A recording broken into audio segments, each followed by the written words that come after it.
ഈ കൊട്ടയ്ക്കകത്ത് വെച്ചേക്കുന്ന മാങ്ങയും തേങ്ങയും പഴമൊക്കെ കാണുമ്പോൾ ഇത് ആർക്കെങ്കിലും കൊടുക്കാനോ ആർക്കെങ്കിലും വാങ്ങാനോ അല്ലെങ്കിൽ ആരെങ്കിലും വരുന്നെന്നൊക്കെ വിചാരിച്ചാൽ വളരെ തെറ്റാണ്. ഇപ്പം ഏകദേശം ഒരു ധാരണയായില്ലേ എന്താന്ന്. പായ്ക്ക് ചെയ്ത അച്ചാറും തേനും സംഭവമൊക്കെ കണ്ടിട്ട് അത് തന്നെ ആ ദിവസം വന്നെത്തി. ഇതിപ്പം മമ്മി പൊതി കെട്ടാൻ വേണ്ടിയിട്ട് സാമ്പാറും നല്ല ഉണക്കപ്പയറും മെഴുക്കുരട്ടിയൊക്കെ വെച്ചേക്കുന്നതാണേ. ആർക്കാ പൊതിയെന്നല്ലേ? നമുക്ക് തന്നെ. ബീഫും ഇച്ചിരി പോർക്കും കൊണ്ട് വെച്ചിട്ടുണ്ട്. നല്ല മുട്ട പൊരിച്ചതും തോരനും ബീഫും എല്ലാം കൂട്ടി നല്ലൊരു അടിപൊളി പൊതി. ഇപ്പോൾ വീട്ടിൽ ഇരിക്കുന്ന നമുക്ക് എന്തിനാ മമ്മി പൊതി കെട്ടുന്നതെന്ന് വിചാരിച്ചാൽ വീട്ടിൽ ഇരിക്കുന്നവർക്കല്ല, വീട്ടിൽ നിന്ന് പോകുന്ന നമുക്ക് തിരിച്ചു പോകേണ്ട സമയമായില്ലേ. 1 മാസം കഴിഞ്ഞില്ലേ നാട്ടിൽ വന്നിട്ട്. അങ്ങനെ പോകേണ്ട ദിവസം വന്നു കേട്ടോ. ഞങ്ങൾ എല്ലാ പ്രാവശ്യം പോരുമ്പോഴും മമ്മി ഇങ്ങനെ സ്നേഹത്തോടൊരു പൊതി കെട്ടിത്തരും. പൊതിച്ചോറെന്നല്ല പറയുന്നേ, മമ്മിയുടെ സ്നേഹത്തിൻ്റെ പൊതി. അത് ഞാൻ വേണമെന്ന് പറഞ്ഞിട്ടൊന്നും അല്ല കേട്ടോ. എല്ലാ പ്രാവശ്യവും മമ്മി ഇങ്ങനെ പൊതി കെട്ടിത്തരും. അത് നമ്മൾ ഇവിടെ തിരിച്ച് അബുദാബി വന്നു കഴിയുമ്പം ചൂടാക്കി കഴിക്കുമ്പോഴത്തെ ഒരു ടേസ്റ്റ് ഉണ്ടല്ലോ, മാരക ടേസ്റ്റാണ്. അങ്ങനെ നമ്മുടെ പാക്കിങ് എല്ലാം കഴിഞ്ഞു, റൂമൊക്കെ അടച്ചേക്കാം. ഇനി അടുത്ത പ്രാവശ്യം വെക്കേഷൻ ചെല്ലുമ്പം തുറന്നാൽ മതിയല്ലോ. അങ്ങനെ റൂമെല്ലാം അടച്ചു. പിന്നെ മമ്മി എല്ലാവരെയും പ്രാർത്ഥിക്കാൻ വേണ്ടിയിട്ട് വിളിച്ചു. നമ്മൾ യാത്ര പോകുന്നതിൻ്റെ ഏറ്റവും ഹാർഡായിട്ടുള്ളൊരു സംഭവം ഇതല്ലേ, പ്രാർത്ഥന. അത് കഴിഞ്ഞിട്ട് എല്ലാവരുടെയും യാത്ര ചൊല്ലലൊക്കെ ശരിക്കും പറഞ്ഞാൽ ശരിക്കും സങ്കടം വരും. പക്ഷേ എന്ത് ചെയ്യാൻ പറ്റും, നമ്മൾ പ്രവാസിയൊക്കെ പോയല്ലേ പറ്റുള്ളൂ. നമ്മൾ പോകാൻ ഇറങ്ങുന്നത് കൊണ്ട് ജോസ് പപ്പയും ആൻസാൻറ്റിയും അഗിയും ആനിയും എല്ലാവരും വന്നിട്ടുണ്ടായിരുന്നു. ഞങ്ങളെല്ലാവരും കൂടെ പ്രാർത്ഥനയൊക്കെ ചൊല്ലി, എല്ലാവർക്കും സ്തുതിയൊക്കെ ചൊല്ലി. ഞാൻ ഓർക്കും എന്ത് പെട്ടെന്ന് അവധി തീർന്നേ, എന്ത് പെട്ടെന്ന് ഒരു മാസം ഒന്നും ഇല്ലല്ലോ എന്ന് ഞാൻ വിചാരിക്കുമായിരുന്നു.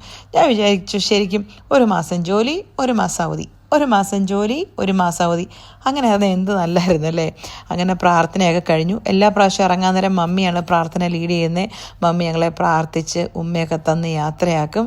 അങ്ങനെ മമ്മി ജേഡുക്കുട്ടിന് ഉമ്മയൊക്കെ കൊടുത്തു. ജേഡുവിന് എല്ലാവർക്കും ഉമ്മയൊക്കെ കൊടുത്ത് സ്തുതിയൊക്കെ ചൊല്ലുക കേട്ടോ. ജേഡുവിന് വരെ ഭയങ്കര വിഷമമായിരുന്നു എല്ലാവരെയും പിരിയാനൊക്കെ. പക്ഷെ എന്ത് ചെയ്യാൻ പറ്റും, ഇനി അടുത്ത പ്രാവശ്യം വെക്കേഷന് വരാം എന്ന് കൊച്ചിനെ ആശ്വസിപ്പിച്ച് ജേഡുവിന് ശേഷം ഞങ്ങളും എല്ലാവർക്കും സ്തുതിയല്ലേ. ശരിക്കും പറഞ്ഞാൽ പപ്പായും മമ്മിയൊക്കെ ഇങ്ങനെ പിടിച്ചു നിൽക്കുക. ഞാൻ അബുദാബിക്ക് വന്നിട്ട് ഇത്രയും വർഷമായി. ഈ ഇത്രയും വർഷത്തിനിടയിൽ ഒരിക്കൽ പോലും മമ്മിയും പപ്പയും കരഞ്ഞുകൊണ്ട് യാത്രയാക്കുന്നത് ഞാൻ കണ്ടിട്ടില്ല കേട്ടോ. പിടിച്ചങ്ങ് നിൽക്കും. എന്താ പറയുന്നത്, ഒരുമാതിരി മസിലും പെരിപ്പിച്ച്. എന്താ പറയണ്ടേ, കരച്ചിൽ നമ്മളെ കാണിക്കുന്നില്ല. ഉള്ളിൽ നല്ല വിഷമമുണ്ട്, പക്ഷേ നമ്മുടെ മുമ്പിൽ കരയത്തുമില്ല, കരഞ്ഞ് കാണിക്കത്തുമില്ല. അത് അബുദാബിക്ക് വരുന്നതിന് മുമ്പും ഞാൻ നഴ്സിംഗ് പഠിക്കാനൊക്കെ പോയപ്പോഴും ഇതൊക്കെ തന്നെ സംഭവം. അതുകൊണ്ട് തന്നെ പിന്നെ നമുക്കും വലിയ എന്താ പറയുന്നത് കരച്ചിൻ്റെ പ്രശ്നമൊന്നുമില്ല. ഇനി നമ്മൾ കരഞ്ഞ് എന്തിനല്ലേ അവരെയും കൂടെ വിഷമിപ്പിക്കുന്നത്. ശരിക്കും പറഞ്ഞാൽ ഒന്ന് പൊട്ടിക്കരയണമെന്നൊക്കെ എനിക്കുണ്ടായിരുന്നു. ഏതോ മൂവിയിൽ പറഞ്ഞ പോലെ നീ ഒന്ന് കരഞ്ഞിരുന്നെങ്കിൽ, നീ ഒന്ന് ഒച്ച വെച്ചിരുന്നെങ്കിൽ ഞാൻ ഉണർന്നേനെന്ന് പറഞ്ഞാലേ ഞാൻ കരഞ്ഞേനെയും. പക്ഷെ ഇവിടെ ആരും കരയാത്തതുകൊണ്ട് ഞാനും കരഞ്ഞില്ല, പിടിച്ചു നിന്നു. വെറുതെ നമ്മൾ കരഞ്ഞ് മറ്റുള്ളവരും കരഞ്ഞ് മൊത്തത്തോടെ കൂട്ടക്കരച്ചിൽ എന്തിനല്ലേ. അങ്ങനെ എല്ലാവരോടും ബൈ പറഞ്ഞ് നമ്മളിറങ്ങി. എല്ലാവരെയും കാണുമ്പോൾ അറിയാം നല്ല മൂഡ് ഓഫ് ആയിട്ടിരിക്കുക. പക്ഷേ എനിക്ക് ആരെയും കരയിപ്പിക്കാൻ ഇഷ്ടമില്ല, എനിക്ക് എല്ലാവരെയും ചിരിപ്പിക്കാനാണ് ഇഷ്ടം. അതുകൊണ്ട് തന്നെ അവിടെയും എല്ലാവരെയും ചിരിച്ച് യാത്ര പറഞ്ഞിറങ്ങി. നമ്മുടെ വീടിൻ്റെ നേരെ ഫ്രണ്ടിലുള്ള കുരിശുപള്ളി നോക്കി എല്ലാ ദിവസവും ഇവിടുന്ന് യാത്ര തിരിക്കുമ്പം ഇവിടെ പ്രാർത്ഥിച്ചിട്ടാണ്. ഇന്നും പ്രാർത്ഥിച്ചിട്ട് റബ്ബർ തോട്ടത്തിനകത്ത് നമ്മുടെ വീടിൻ്റെ മുറ്റത്ത് പപ്പായും മമ്മിയൊക്കെ അവിടെ നിന്ന് ടാറ്റ പറയുന്നത് എനിക്ക് കാണാമായിരുന്നു. അങ്ങനെ ഒരിക്കൽ കൂടി എല്ലാവർക്കും ടാറ്റയൊക്കെ കൊടുത്ത് നമ്മൾ പതുക്കെ ഇറങ്ങി. പിന്നെ പോകുന്ന വഴിക്ക് നമ്മുടെ പുറകെ അഗിയാനും ഉണ്ടായിരുന്നു. അവരവരുടെ കല്യാണ സർട്ടിഫിക്കറ്റ്, മാരേജ് രജിസ്റ്റർ ചെയ്തതിൻ്റെ സർട്ടിഫിക്കറ്റ് വാങ്ങിക്കാൻ പോവുകയാണേ. അതുകൊണ്ട് ഞങ്ങൾ പിന്നെ പരസ്പരം അങ്ങോട്ടും ഇങ്ങോട്ടൊക്കെ ഒന്ന് ടാറ്റയൊക്കെ കൊടുത്ത് പരസ്പരം വർത്താനം പറഞ്ഞ്, പിന്നെ വർത്താനമല്ല ജേഡുവിന് ഒരിക്കൽ കൂടി അവരോട് ബൈ പറയണമെന്ന് പറഞ്ഞു. അങ്ങനെ ഒരിക്കൽ കൂടി അവരോട് ബൈ ഒക്കെ പറഞ്ഞ് അവരവരുടെ വഴിക്ക് പോയി. എനിക്കൊന്ന് വാഴൂരുന്നോ കൊടുങ്ങൂരെന്നോ കണ്ടായിരുന്നു അവരുടെ സർട്ടിഫിക്കറ്റ് വാങ്ങിക്കണ്ടേ. അവരവരുടെ സർട്ടിഫിക്കറ്റ് വാങ്ങിക്കാൻ പോയി. കൊടുങ്ങൂരിൽ നിന്ന് തിരിഞ്ഞ് ഞങ്ങൾ പള്ളിക്കത്തോടിന് പോയിക്കൊണ്ടിരിക്കും. പള്ളിക്കത്തോട് പോയപ്പോൾ പള്ളിക്കത്തോട് പോകുന്നൊരു ബസ്സൊക്കെ അവിടെ കിടപ്പുണ്ട്, എന്ന് എടുത്തേക്കാം. ഇനി നാട്ടിലെ ബസ്സിൻ്റെ ഒന്നും പടം എന്ന് എടുക്കാൻ പറ്റും കർത്താവേ എന്ന് ഞാൻ വിചാരിച്ചു. അങ്ങനെ എയർപോർട്ടിൽ പോകുന്ന വഴിക്ക് നമ്മൾ നേരെ ജസ്റ്റിയുടെ തറവാട്ട് വീട്ടിലും കൂടെ ഒന്ന് കയറിയെന്ന് പറയാൻ പറ്റത്തില്ല. ഞങ്ങൾ ഇറങ്ങിയില്ല, വണ്ടിയിൽ നിന്ന് തന്നെ ഒന്ന് യാത്ര പറഞ്ഞു. ചാച്ചനോടും ആൻറ്റിയോടും ഒക്കെ എല്ലാവരോടും ഒന്ന് യാത്ര പറഞ്ഞു. കാരണം ഇറങ്ങിയ സമയം പോകും, അതുകൊണ്ട് ഇറങ്ങാനൊന്നും നിന്നില്ല. ജസ്റ്റ് എല്ലാവരോടും ഒന്ന് യാത്ര പറയാൻ വേണ്ടിയിട്ട് അങ്ങനെ ചാച്ചനോടും ആൻറ്റിയോടും ഒക്കെ യാത്ര പറഞ്ഞ് ഞങ്ങൾ അവിടെ നിന്ന് തിരിച്ചു. ഇനി അടുത്ത ലക്ഷ്യം ജസ്റ്റിയുടെ സ്വന്തം ഇടവക നമ്മുടെ ആനിക്കാട് പള്ളി. അങ്ങനെ ആനിക്കാട് പള്ളിയിൽ ലക്ഷ്യം വെച്ച് ഞങ്ങൾ എല്ലായിടത്തും ഒരു 5 മിനിറ്റ്, കാരണം പിന്നെ എയർപോർട്ടിൽ പോകുന്ന വഴിക്ക് എന്തൊക്കെ ബ്ലോക്ക് ഉണ്ടെന്ന് അറിയത്തില്ലല്ലോ. പോകുന്ന വഴിക്ക് എൻ്റെ അമ്മാവനെ മീറ്റ് ചെയ്തു. എൻ്റെ മമ്മിയുടെ സ്വന്തം മ്യാമൻ, അല്ല മമ്മിയുടെ സ്വന്തം ആങ്ങള, ഞങ്ങളുടെ സ്വന്തം മ്യാമനോട് വർത്താനമൊക്കെ പറഞ്ഞു. അത് കഴിഞ്ഞ് ഞാൻ നോക്കുമ്പോൾ ജസ്റ്റിയെ കാണുന്നില്ല. ജസ്റ്റി നേരെ ജസ്റ്റിയുടെ മമ്മിയുടെ കല്ലറയിൽ പോയി. പിന്നെ ഞാനും ജസ്റ്റിയും കൊച്ചും കൂടെ മമ്മിയുടെ കല്ലറയിൽ പോയി പ്രാർത്ഥിച്ചു. മമ്മിയോട് യാത്ര പറയേണ്ടതായിട്ടുണ്ടായിരുന്നു. അവസാനം അങ്ങനെ മമ്മിയോടും യാത്ര പറഞ്ഞ് മമ്മിയുടെ അടുത്ത് പ്രാർത്ഥിച്ച് അങ്ങനെ കുറച്ച് നേരം അവിടെ നിന്ന്. അങ്ങനെ അവസാന യാത്ര ജസ്റ്റിയുടെ മമ്മിയോടും പറഞ്ഞിട്ട് ഞങ്ങൾ നേരെ തിരിച്ച് കൊച്ചി എയർപോർട്ടിലോട്ട് പോരുന്നു എന്ന് പറയാൻ തുടങ്ങിയപ്പം ഇതേ ജസ്റ്റിയും എൻ്റെ അമ്മാവനും കൂടെ ഭയങ്കര വർത്താനം. എന്താ ഇത്ര വർത്താനം പറയാൻ? മരുമോളെ കെട്ടിയിട്ട് ശ്രീധനക്കാശ് മുഴുവൻ തന്നില്ലെന്ന് വല്ലതാണോ? ആർക്കറിയാം, എനിക്കൊന്നും മനസ്സിലായില്ല. അല്ലെങ്കിൽ ശ്രീധനക്കാശ് കുടിശ്ശിയൊന്നുമില്ല, മൊത്തം എണ്ണി വാങ്ങിച്ചതായിരുന്നു. എനിക്ക് നല്ല ഓർമ്മയുണ്ട്. അങ്ങനെ ഞങ്ങൾ നേരെ കൊച്ചിക്ക് തിരിച്ചു. ഇനി ആരോടും യാത്ര പറയാനില്ല, ഒരിടത്ത് ഇറങ്ങാനില്ല. നേരെ നമ്മുടെ സ്വന്തം നെടുമ്പാശ്ശേരി എയർപോർട്ടിൽ വന്നു. ഞങ്ങളെ കൊണ്ടുവിടാൻ വേണ്ടിയിട്ട് അനിയുണ്ടായിരുന്നു, മജോ ചേട്ടനുണ്ടായിരുന്നു. അവരെ ഞങ്ങൾ യാത്ര അയച്ചു. പിന്നെ ഞങ്ങളുടെ പെട്ടി പ്രമാണമൊക്കെ ഈ പ്രാവശ്യം ഞങ്ങൾ റാപ്പ് ചെയ്യാമെന്ന് വിചാരിച്ചു.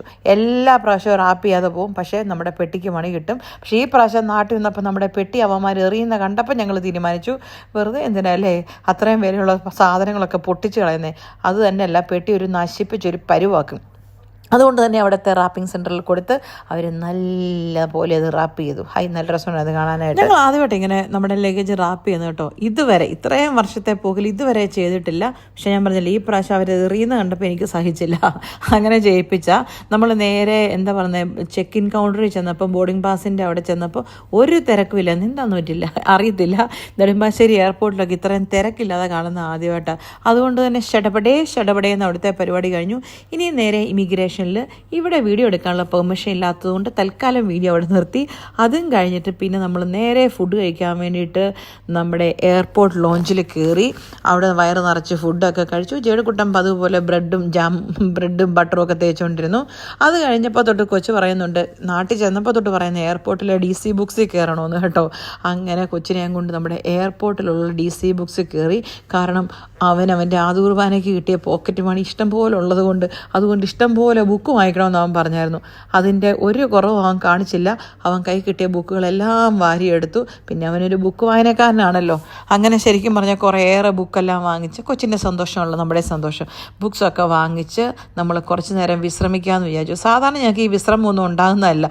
നമ്മൾ വരുമ്പോൾ തന്നെ ഫ്ലൈറ്റ് നമ്മളെ വിളിച്ച് കയറ്റുമോ അത്. പക്ഷേ ഈ പ്രാവശ്യം നല്ല സമയം ഉണ്ടായിരുന്നു കേട്ടോ. എന്നാണെന്നറിയത്തില്ല, ഇച്ചിരി നേരത്തെ വന്ന് ഫുഡെല്ലാം കഴിച്ച് അവിടെയും എന്താ പറയുക റിലാക്സ് ഒക്കെ ചെയ്ത് കഴിഞ്ഞ് പിന്നെ താഴെയും വന്ന് വെയിറ്റൊക്കെ ചെയ്ത് കുറേ കഴിഞ്ഞിട്ടാണ് പിന്നെ ഫ്ലൈറ്റിലോട്ട് വിളിച്ചത്. അങ്ങനെ എന്താണ് ഫ്ലൈറ്റിലേക്ക് നമ്മൾ ബോർഡിങ് ചെയ്യുവാണ്. നമ്മുടെ ഫ്ലൈറ്റിൽ കയറേണ്ട സമയമായി. ഫ്ലൈറ്റിൽ കയറാൻ ക്യൂ നിന്നപ്പോഴാണ് ഞാൻ ശ്രദ്ധിച്ചു കേട്ടോ, എല്ലാവരുടെയും കയ്യിൽ ഒരു കവറുണ്ട്. അതിനകത്ത് മിക്കവാറും എന്നെ അന്ന് നിങ്ങൾക്ക് ഊഹിക്കാം ബോട്ടിൽസ് ആയിരിക്കും. പക്ഷേ ജേഡുവിൻ്റെ കവറിനകത്ത് മാത്രം നിറച്ചു ബുക്കാണ്. ഞങ്ങൾ പറഞ്ഞതാണ്, അതെടുത്ത് ബാഗിനകത്ത് വെക്കാൻ പുള്ളി വെച്ചില്ല. അങ്ങനെ ഫ്ലൈറ്റിൽ കയറി, ഫ്ലൈറ്റ് പറന്നു, ടേക്ക് ഓഫ് ചെയ്തു, ലാൻഡ് ചെയ്തു. വീഡിയോ ഒന്നും എടുക്കാൻ പറ്റിയില്ല. അങ്ങനെ ഫൈനലി നമ്മൾ നമ്മുടെ ഡെസ്റ്റിനേഷനായ അബുദാബി ഇൻ്റർനാഷണൽ എയർപോർട്ടിൽ ലാൻഡ് ചെയ്തേ. എന്ത് പെട്ടെന്നായിരുന്നല്ലേ. കയറിയതും ഓർമ്മയുണ്ട്, ഇറങ്ങിയതും ഓർമ്മയുണ്ട്. കാരണം എയർപോർട്ടിൽ നിന്ന് നന്നായിട്ട് ഫുഡ് കഴിച്ചുകൊണ്ട് നല്ല സുഖമായിട്ട് ഫ്ലൈറ്റിൽ കിടന്നുറങ്ങി. പിന്നെ ഫുഡ് വന്നപ്പോഴാണ് ഫ്ലൈറ്റിലുള്ള ഒരു കൊട്ടി എഴുന്നേൽപ്പിച്ച് ഇതാ ഫുഡ് വന്നെന്ന് പറഞ്ഞപ്പം പിന്നെ എഴുന്നേറ്റു. ആ ഫുഡൊന്നും ഞാൻ കഴിച്ചൊന്നുമില്ല. പിന്നെ ഫ്ലൈറ്റിൽ കിടന്നുറങ്ങി, നേരെ ലാൻഡ് ചെയ്തു. പെട്ടെന്ന് കൊച്ചിയിൽ നിന്ന് അബുദാബി വരികയല്ലേ, ഒരു 4 മണിക്കൂറത്തെ കാര്യമല്ലേ ഉള്ളൂ. അങ്ങനെ ലാൻഡിങ്ങും എല്ലാം കഴിഞ്ഞു, ഇമിഗ്രേഷൻ ക്ലിയറൻസും ചെക്കിങ്ങും എല്ലാം കഴിഞ്ഞു. പിന്നെ നേരെ പോയി നമ്മുടെ ലഗേജ് കളക്ട് ചെയ്യുന്ന ടാസ്ക്കാണ് ഇവിടെ. പിന്നെ നമ്മുടെ മറ്റുള്ള എന്താ പറയുക, കൊച്ചിയിലും വലിയ തിരക്കൊന്നുമില്ല, അവിടുത്തെ പോലെ അധികം തിരക്കൊന്നുമില്ല. നമ്മുടെ ബെൽറ്റ് എവിടെയാണെന്ന് കണ്ടുപിടിക്കുക, അവിടെ പോവുക, ലഗേജ് എടുക്കുക, വീട്ടിൽ പോവുക, അത്രയും പരിപാടിയുള്ളൂ. Very fast and furious. അങ്ങനെ ലഗേജൊക്കെ കളക്ട് ചെയ്തു. പിന്നെ നമ്മുടെ വണ്ടിയിൽ കയറി. എത്ര നാൾക്ക് ശേഷമല്ലേ നമ്മുടെ വണ്ടിയിൽ കയറുന്നത്. വണ്ടി വരെ ചോദിച്ചു, നിങ്ങൾ എവിടെ ആയിരുന്നു, നിങ്ങളെ എത്ര നാളായി കണ്ടിട്ട് മിസ് ചെയ്യുന്നു എന്ന്.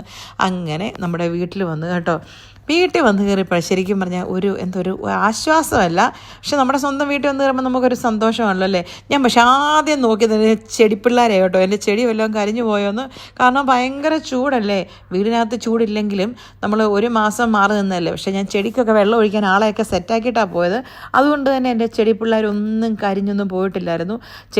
ഒന്നും കരിഞ്ഞില്ലെന്ന് കണ്ടപ്പോൾ തന്നെ എനിക്ക് നല്ല സന്തോഷം. പിന്നെ ഞാൻ എല്ലാ മുറി കൂടെ ഒക്കെ കയറി നോക്കി, എത്ര നാൾ കഴിഞ്ഞ് വരുന്നതല്ലേ. ഫൈനലി കിച്ചണിലും കയറി കിച്ചണിൽ കുറേ ചെടി ബാൽക്കണിയിൽ നിന്ന് എടുത്ത് വെച്ചിട്ടുണ്ടായിരുന്നേ. അതെല്ലാം ഓക്കെ ആണെന്ന് കണ്ടപ്പോൾ ഞാനും ഓക്കെ ആയി. അപ്പോൾ ഇത്രയേ ഉള്ളൂ ഞങ്ങളുടെ യാത്രാവിശേഷങ്ങൾ. ഇനി അടുത്ത വീഡിയോ അല്ല അബുദാബിയിൽ നിന്ന് കാണാം. എന്താണ് പറഞ്ഞത്, യാത്ര ചെയ്ത് വന്ന് ക്ഷീണമൊക്കെ ഉള്ളതല്ലേ, കൊച്ചുങ്ങൾ പോയി കിടക്കട്ടെ. അപ്പോൾ ശരി, എന്നാൽ പോയേച്ചും വരാം.